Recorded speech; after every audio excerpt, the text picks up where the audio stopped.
Hello students, good morning. हम आपकी जो 6 नंबर की कविता है वो पढ़ेंगे। Stopping by woods on a snowy evening, और ये है रॉबर्ट फॉर्ड द्वारा लिखी गई है। तो आइए हम पहले लेखक के बारे में थोड़ी जानकारी देते हैं। उनका जन्म जो है मतलब फ्रांसिस्को में यूएसए में हुआ था, और अमेरिका के ये महानतम कवियों में से एक है, और ये बहुत अधिक सम्मानी रहे हैं। इन्हें 4 बार पुलित्जर करके एक इनाम होता है वह मिला है।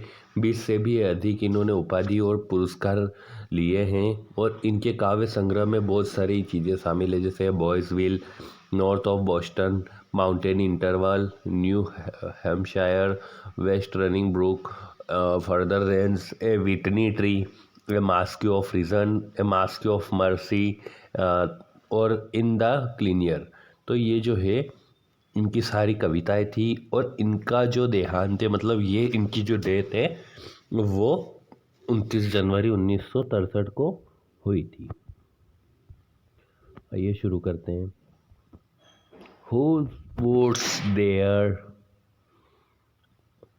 I know his house in the village, though he will not see me stopping here to watch his woods fill up with snow.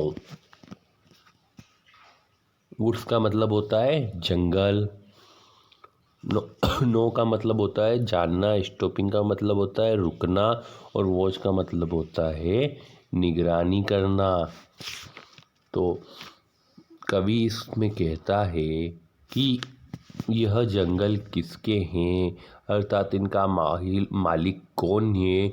इसका जवाब भी वह खुद ही दे देता है कि वह इसे जानता है, उसका घर गांव में है, फिर भी वह मुझे यहाँ रुका हुआ नहीं देख सकता, अर्थात वह अपने जंगल की देखभाल के लिए प्रतिदिन नहीं जा सकता, जो कि बर्फ से भरे हुए हैं।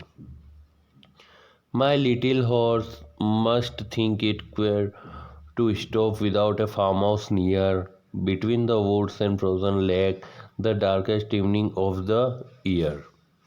और क्वियर का मतलब होता है विचित्र, फ्रोजन का मतलब होता है जमा हुआ, लेक का मतलब झील, और डार्केस्ट का मतलब अंधकार भरी। तो मेरा छोटा घोड़ा असामान्य मतलब अजीब सा महसूस करता है, यह सोचकर कि उसका सवार बिना किसी नज़दीकी फार्म हाउस के जंगल में जमी हुई झील के बीच में रुका हुआ है। कवि महसूस करता है कि वह जो है इस वर्ष की सबसे अंधेरी शाम है, अर्थात कवि बहुत निराश है, और वह जो है एक जंगल में रुक गया है। इस संसार को कवि ने एक बर्फीले जंगल के रूप में पेश करता है। He gives his honest bells a shake to ask if there is some mistake.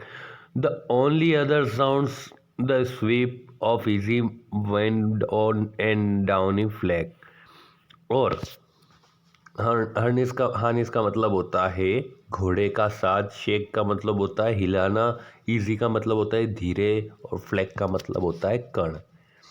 तो वह जो है कवि का घोड़ा अपनी गले में बंधी जो घंटी होती है उसको ज़ोर ज़ोर से हिलाता है, और अपने मालिक से यह जानना चाहता है कि कोई गड़बड़ है या कुछ परेशानी तो नहीं है। कवि को इसके अलावा वहाँ धीमी हवा चलने की भी और छोटे कण गिरने की भी आवाज़ सुनाई दे रही है, अर्थात जो है कवि जो है प्रकृति की आवाज़ को सुन रहा है। The woods are lovely, dark and deep, but I have promised to keep, and miles to go before I sleep, and miles to go before I sleep. कवि कहता है कि उसे जंगल जो है बहुत प्यारा लग रहा है, और वह बहुत घना और अंधेरे से भरा हुआ है, लेकिन कवि कहता है कि उसने खुद को आगे बढ़ने का वादा किया है, मतलब वो आगे बढ़ेगा, और सोने से पहले उसे कई मील आगे चलना है, मतलब मृत्यु से पहले उसे आगे चलना है तथा चलते ही जाना है।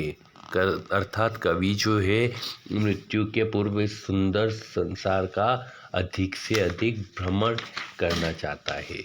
तो इस कविता में बताया गया है कि कवि जो है जानी मानी मतलब वो अपनी इस प्रकृति की सुंदरता का आनंद लेना चाहते हैं मरने से पहले, ऐसी वो चीज़ इसमें बता रहा है। कि स्टूडेंट्स, आपकी ये स्टेंजा पूरी हुई।